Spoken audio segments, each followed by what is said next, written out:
Olá pessoal, tudo bem? Aqui é o professor Ivan. Nessa aula de hoje nós vamos falar um pouquinho sobre o cálculo de área, né, e fazer uma breve apresentação do conceito de integral definida, tá certo? Então nós temos o nosso problema inicial, né, nós temos um plano aqui, né, x e y, e nesse plano nós temos um gráfico de uma função y igual a f de x, que é essa função, né, aqui essa função vermelha aqui em cima, tá? E o objetivo, né, da nossa aula de hoje é calcular a área abaixo dessa função, que é uma função positiva, né, no intervalo, né, dentro, né, desta área aqui delimitada à esquerda por A e à direita por B, tá certo? Nós vamos fazer o cálculo dessa área aqui. Bom, qual que é o procedimento que a gente vai adotar para fazer o cálculo dessa área, né? Nós sabemos que geometricamente, né, nós poderíamos aproximar isso daqui para um retângulo, né, onde nós teríamos a base, a distância de A até B, que é B menos A, e a altura, né, seria um ponto médio entre o valor da função no ponto A e o valor da função no ponto B, né? Então a gente faria uma caixinha, né, colocar a caneta aqui em cima, né, esse retângulo aqui seria a nossa área aproximada. Mas, né, como a gente pode ver, a função ela difere muito, né, de uma linha reta que liga, né, essas duas linhas aqui que são na vertical. Então nós vamos fazer o seguinte: nós vamos subdividir, né, esta região de A até B em pequenos subintervalos, tá? E dessa forma nós vamos ter uma aproximação melhor do que fazer apenas o cálculo, né, de uma área de um retângulo que vai de A até B, tá certo? Então vamos fazer aqui. Então nós vamos chamar o nosso ponto A, né, vai ser o nosso x0. Aí nós vamos inserir aqui uma divisão x1, né? Vai ter outra divisão x2, xi menos 1, xi, até xn, que é igual a b, tá certo? O que significa isso? Significa que o meu a é igual a x0 e o meu b é igual ao último x, né? Por exemplo, x10, tá? Então eu vou ter um x1 que vai ser maior do que x0 e menor do que x2, eu vou ter um x2 que vai ser maior do que x1 e menor do que x3, e assim por diante até chegar no meu último, né? Então eu vou fazer uma divisão aqui em 10 partes, né? Contando aqui com todos esses valores de x, tá? Dessa forma, nós vamos ter um comprimento de cada subintervalo desse, que vai ser dado pelo delta xi, né? Que vai ser igual a xi menos xi menos 1. Como assim? Ah, o primeiro intervalo, né, nós temos o A que é igual a x0 e nós vamos ter o próximo que vai ser o x1, tá certo? Então o comprimento desse subintervalo aqui vai ser o x1 menos o x0, né, que aqui vai ser o delta x1, tá certo? Sempre assim, eu vou ter o primeiro intervalo, vai ser o x1 menos o x0, o segundo intervalo, x2 menos o x1 e assim por diante, tá? Deixa eu fazer o desenho do gráfico aqui, para a gente visualizar melhor como que fica essa subdivisão. Então nós vamos ter aqui o nosso eixo y.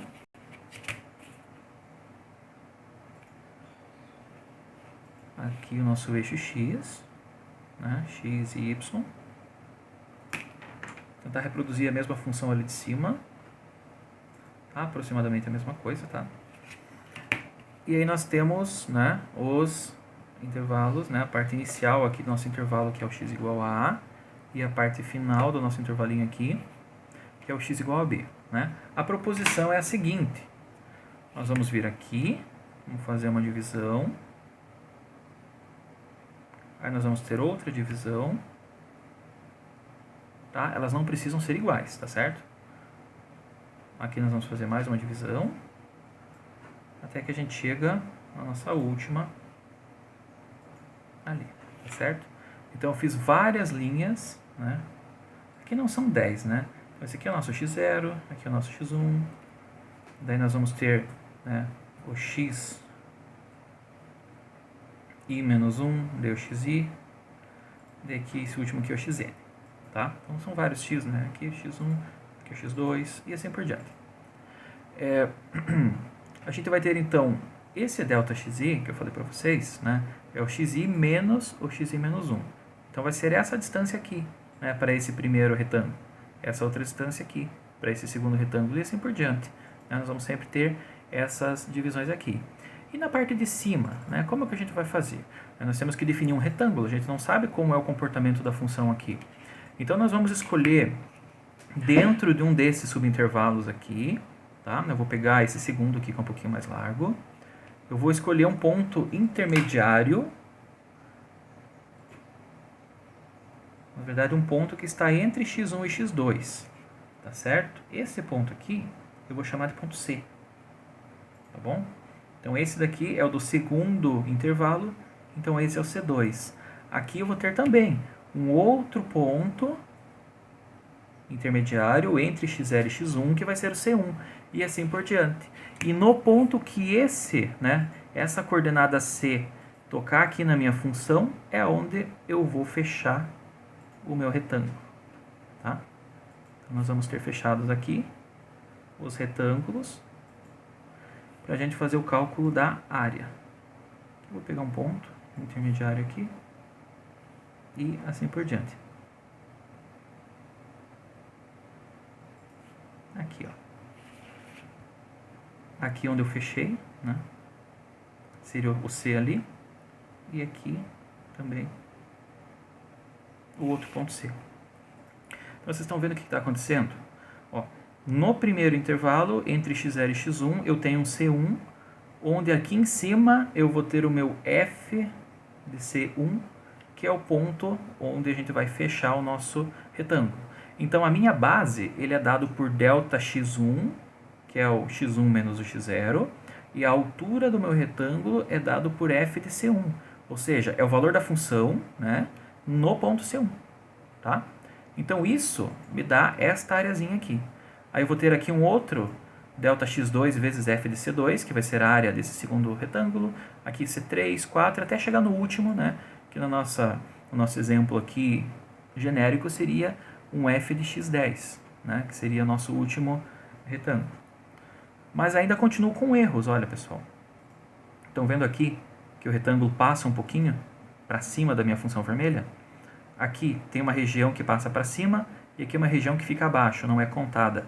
Aqui também, ó, né, essa linha horizontal ela difere do comportamento da função aqui, né? Então eu tenho esse erro associado, né, a subdividir o meu intervalo de A até B, né, em 10 retângulos.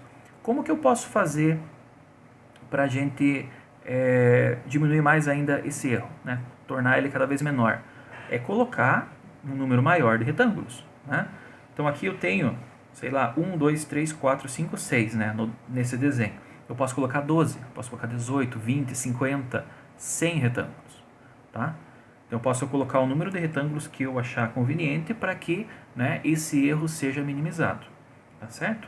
Então, quanto maior o número de retângulos, menor é o erro associado, né, a essa diferença da função com o próprio retângulo. A área da curva, né, utilizando a metodologia, né, da somatória desses retângulos, como eu já disse para vocês, ela é a base vezes a altura, né? A altura a gente sabe que é F de C1 vezes ΔX1, que é a primeira altura. Nós vamos ter mais F de C2, que é a segunda altura, vezes o ΔX2, que é a segunda largura, né? Isso aqui se repete até a gente chegar no F de Cn vezes o ΔXn, que seria a função, né, no retângulo de ordem n vezes a base do retângulo de número n, né? Então, somando todas as áreas dos retângulos aqui, nós encontramos a aproximação para a nossa função. Isso daqui pode ser reescrito, né, com base numa somatória de i igual a 1 até n, que é o número de retângulos, f de ci vezes ΔXi. Né? Então, isso daqui substitui essa expressão longa, que a gente até colocou uns 3 pontinhos aqui, porque a gente não sabe até que ponto vai o nosso n, tá certo? Bom, mas eu falei para vocês que mesmo fazendo a somatória, né, nós ainda temos um erro associado, tá?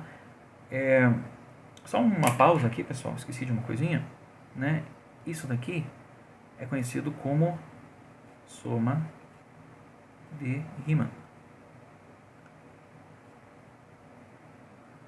Soma de Riemann da função, tá? Então, essa soma aqui que vai dizer qual é a área abaixo da minha função por esta aproximação, tá?